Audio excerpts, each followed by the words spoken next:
அஸ்ஸலாமு அலைக்கும் வரஹ்மத்துல்லாஹி வபரகாத்துஹு. அல்ஹம்துலில்லாஹி ரப்பில் ஆலமீன். அல்லாஹும்ம ஸல்லி அலா முஹம்மத். இந்த காணொளியில் நாம் காணவிருப்பது திருக்குர்ஆனை ஓதும்போது கடைபிடிக்க வேண்டிய ஒழுங்குமுறைகள்.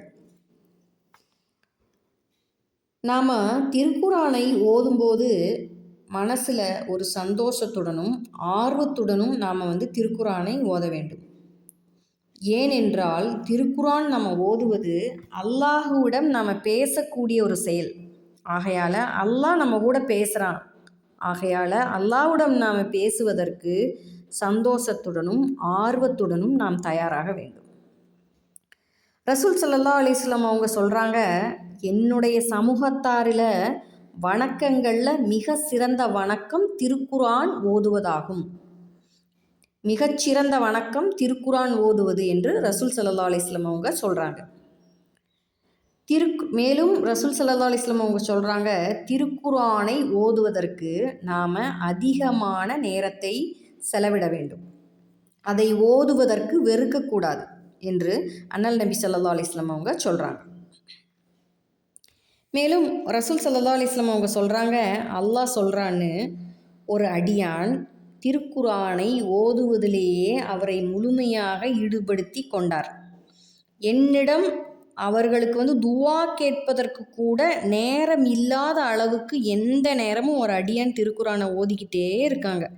அந்த அடியானுக்கு அல்லாஹ் கொடுக்கக்கூடிய ஒரு பெரும் பாக்கியம், குர்ஆன் ஓதாமல் என்னிடம் துவா செய்யக்கூடிய அடியானை விட என்னிடம் துவா கேட்பதற்கு கூட நேரமில்லாமல் திருக்குர்ஆனிலே ஈடுபட்டு கொண்டிருக்கக்கூடிய அடியானுக்கு அவங்க கேட்காமலேயே அல்லாஹ் மிக அதிகமாக அவங்களுக்கு வழங்குறான். மேலும் ரசூல் ஸல்லல்லாஹு அலைஹி வஸல்லம் அவங்க சொல்கிறாங்க, திருக்குர்ஆனை ஓதுவதால் ஒரு அடியான் அல்லாஹ்வுக்கு மிக நெருக்கமான ஒரு அடியானாக ஆகிறான். மற்ற அடியார்களை விட குர்ஆன் ஓதக்கூடிய அடியார்கள் அல்லாஹ்வுக்கு மிக நெருக்கமாக இருக்கக்கூடிய ஒரு பெரும் பாக்கியத்தை பெறுகிறார்கள். அல்ஹம்துலில்லாஹ், எவ்வளோ ஒரு அழகான பாக்கியம் குர்ஆன் ஓதக்கூடியவர்களுக்கு அல்லாஹ் வழங்குகிறான். மேலும் ரசூல் ஸல்லல்லாஹு அலைஹி வஸல்லம் மக்களுக்கு வலியுறுத்தி சொல்கிறாங்க, தினமும் திருக்குர்ஆனை ஓதி அதன்படி செயல்படக்கூடியவர்களுடைய உதாரணம் எப்படின்னு சொல்கிறாங்க ரசூலுல்லாஹ். ஒரு பை, அந்த பை நிறைய கஸ்தூரி நிரப்பப்பட்டு அந்த பையுடைய வாய் திறந்திருப்பதை போன்றாகும். ஏனென்றால் அந்த பையிலிருந்து நறுமணங்கள் வெளியாகி கொண்டே இருக்கும்.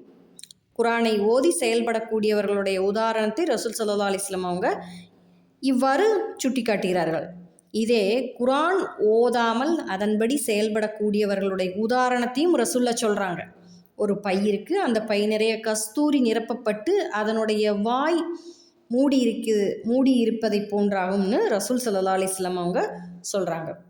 அப்போது இந்த குர்ஆனை ஓதக்கூடியவர்களுக்கு முதல்ல ஒரு நடக்கக்கூடிய ஒரு விஷயம் என்னென்னா, அல்லாஹ்வுடைய நெருக்கம், அல்லாஹ்வுடைய பொருத்தம் இரண்டுமே கிடைக்குது. ஒவ்வொரு மூமினான முஸ்லீம்களுடைய ஒரு மனசுக்குள்ளே இருக்கக்கூடிய ஒரு கவலை, ஆசை, அல்லாஹ் நம்மளை பாத்திர மாட்டானா, அல்லாஹ் நம்மளை நேசிச்சிட மாட்டானா, அல்லாஹ் நம்மளை நெருக்கத்தில் வச்சுக்க மாட்டானா அப்படிங்கிற ஒரு கவலையாக இருக்கும். அதுக்காக நம்ம அதிகமாக துவா செஞ்சிட்ருப்போம், யா அல்லாஹ் உன் பொருத்தத்தை கொடுன்னு. குர்ஆன் ஓதுற அடியானுக்கு முதல்ல அல்லாஹ் வழங்குற விஷயம் அவனோட நெருக்கத்தையும் பொருத்தத்தையும் அல்லாஹ் கொடுக்குறான்.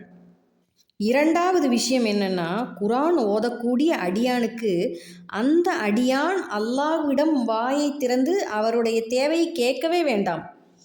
அவருக்கு அல்லாஹ் அதிகமாக, அவங்க கேட்பதை விட அதிகமாக அல்லாஹ் அவங்களுடைய தேவைகளை அதிகமாக நிறைவேற்றி கொடுக்கக்கூடியவனாக இருக்கிறான். இந்த ரமலான் மாதம் குர்ஆனுடைய மாதம். இந்த நேரத்தை, ஒவ்வொரு நேரமும் நமக்கு பொன்னானது, ஒவ்வொரு நிமிடமும் நமக்கு பொன்னான நிமிடங்கள். இந்த நிமிடங்களை, நேரங்களை நாம் அதிகமான முறையில் குர்ஆன் ஓதுவதில் நாம் செலவிடக்கூடியவர்களாக நாம் இருக்கணும். இன்ஷா அல்லாஹ் இந்த விஷயத்தை பிறருக்கும் நாம் ஷேர் செய்வோம். அவங்கள் நம்ம மூலியமாக ஒரு அமலை செய்தார்களே ஆனால் அதற்கான கூலியை அல்லாஹ் நமக்கு இம்மையிலும் மறுமையிலும் வழங்கி அருள் புரிவான். நம் அனைவருக்கும் அல்லாஹ் திருக்குரானை ஓதக்கூடிய நட்பாக்கியத்தை வழங்கி அருள் புரிவானாக. ஆமீன் ஆமீன் யா ரப்பில் ஆலமீன். அஸ்ஸலாமு அலைக்கும் வரஹ்மத்துல்லாஹி வபரகாத்துஹு.